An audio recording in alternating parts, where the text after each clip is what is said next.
In today's video, I'm going to talk about my experiences so far with shooting Barebow Archery, and specifically we're going to talk about creeping and how to prevent it. So I used to shoot Olympic Style Archery professionally for quite a long time and traveled the world and did all sorts of different things.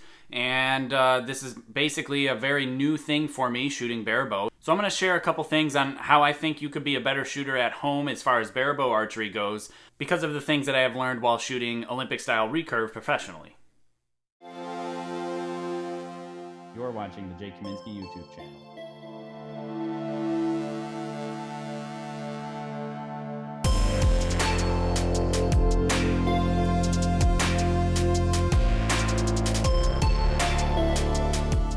For those of you that are new here, my name is Kaminski. I'm a two-time Olympic silver medalist in the sport of archery. I'm working to make this channel a great resource to all types of archery, from form to tuning, barebow, recurve, fletching arrows, you name it. I'm working on making a lot of great content to help make you a better archer. So if you haven't yet, hit that subscription button and the notification bell so that way you're notified every time I do upload a new video and you just don't want to miss out on what I've got coming out. So before we get into talking about barebow and what I've learned specifically about creeping or how to prevent it, I want to make a quick announcement or a quick little PSA here.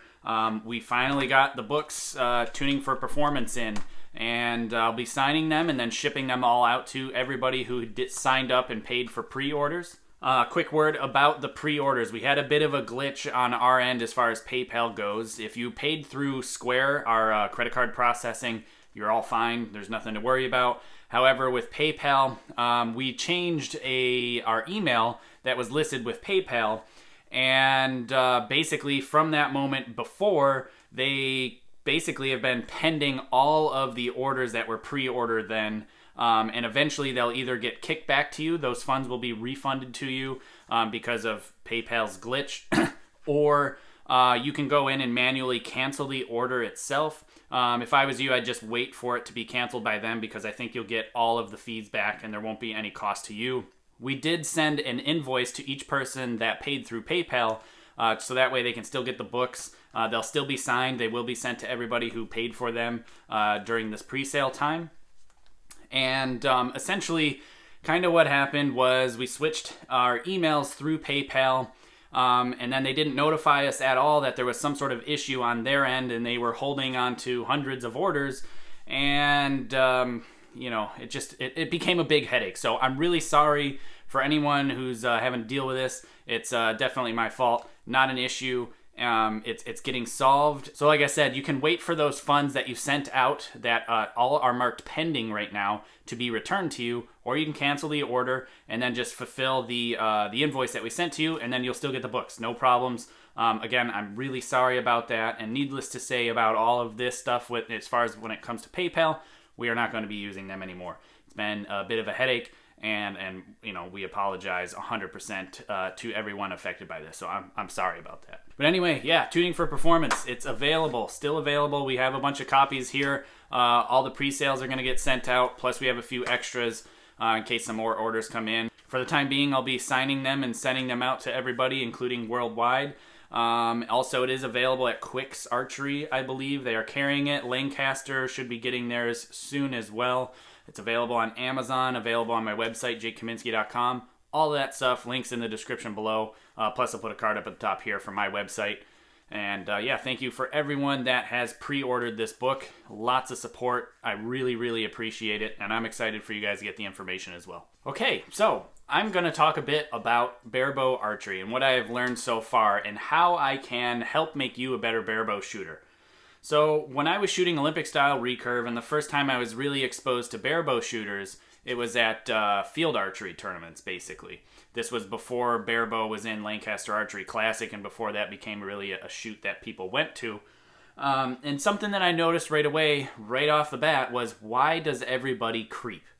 Or why do they creep forward and let up when they're basically executing a shot as they're aiming? So for those of you at home that aren't sure what creep is, essentially what happens is a barebow shooter will pull back, they'll come to full draw, they'll start aiming, and then as they're aiming and executing, their elbow on this side will start to creep forward like this, and then they let go at some point, right?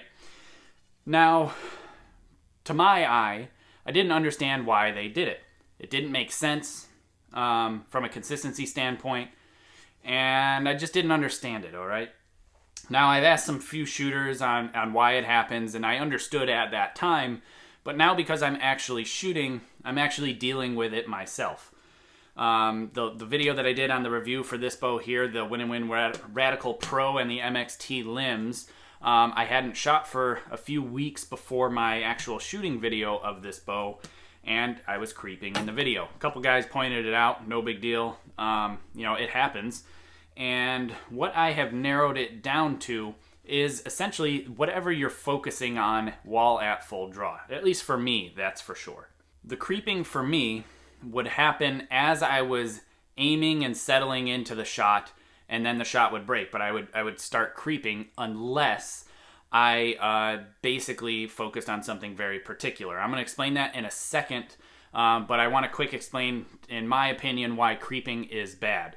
So creeping forward after you come to full draw, or pulling back, like a lot of people will pull back and then relax into it, and I think part of the reason why creeping happens is because they pull back so far and then they get into anchor and then they relax into position and they already have started that forward motion.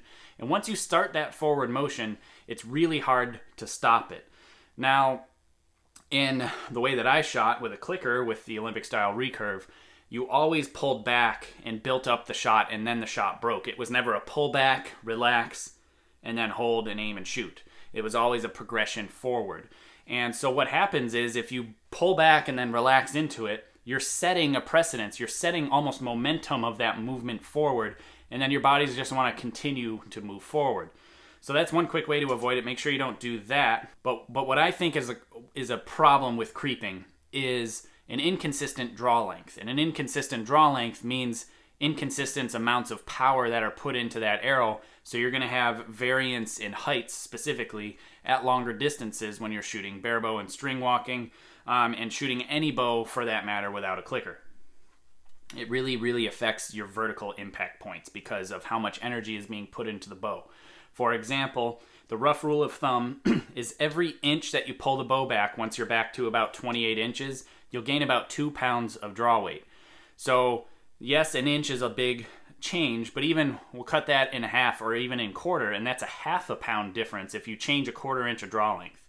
A half a pound. A half a pound of force on a tiny little arrow that weighs next to nothing, just a couple hundred grains, is going to make a huge difference of impact on the target.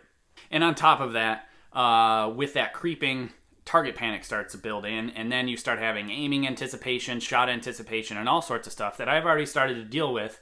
And what I'm going to tell you is, in my opinion, a really good way to head this off and to actually help deal with target panic and to stop creeping altogether. Now, for those of you that haven't shot with a clicker, this could be a little bit difficult to explain because the way that a clicker works is that it's a draw check. So basically the arrow is here and then there's something that pushes against the arrow, and as you pull back to a certain amount, the clicker drops and it clicks against the bow, and that tells you, okay, shoot right away.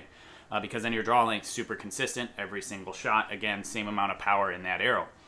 Now what I've found that really helps me prevent creeping is to actually expand as if I am setting my clicker off. So when I pull back to full draw, if I pull back and I just relax, or if I pull back and try to just hold it and not lose anything, I still creep forward because I'm just starting to fatigue. And as I'm fatiguing, the bow is going to start overpowering me and pulling me forward, right? So the whole idea with when you're shooting with a clicker is you pull back to full draw, and then you slowly ramp up your speed of how fast you're moving to get through the clicker, so you can set the clicker off within within a decent amount of time, right?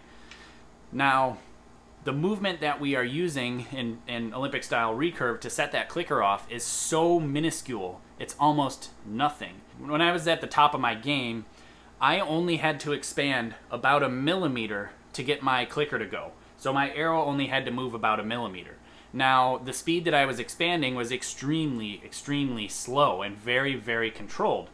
And once I start using that with barebow, and as I get to full draw, and I feel myself expanding to get through the clicker, even though there is no clicker, I find that I don't creep at all. There is no creeping forward. There's nothing. My brain focuses on my body movement automatically because I'm telling myself to move, and my brain focusing on myself instead of my aiming picture, my sight picture, the target panic really goes away to at least a very manageable level. Now, so in my opinion, what I have done is I am taking my expansion to get through my clicker like I do with my Olympic Style Recurve and applied it to Barebow. I've slowed it down even more. So instead of expanding 1 millimeter, I'm trying to expand 1/10 of a millimeter, just a couple thousandths of an inch.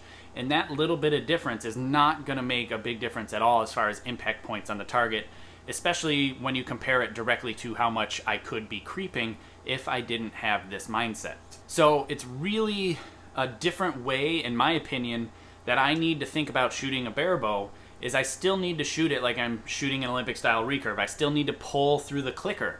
I still need to expand. I still need to finish and think about my finish position. Don't think about the release.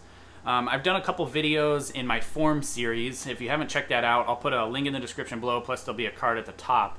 But basically, I talk specifically about what you should be thinking about while at full draw, and that is not the shot ending when the clicker is clicking when you release the arrow. The shot does not end here, all right? If you think about the shot ending here, that is the critical moment. That's the critical point, is releasing the string. And if that is your main focus, not what happens after the shot, not the follow through in the finish position that I suggest, you really are gonna allow target panic and creep into your life while shooting a barebow. It's really gonna creep in because you're not gonna be able to manage it as well because you're just focusing on this point here instead of the point of where you could be finishing through here.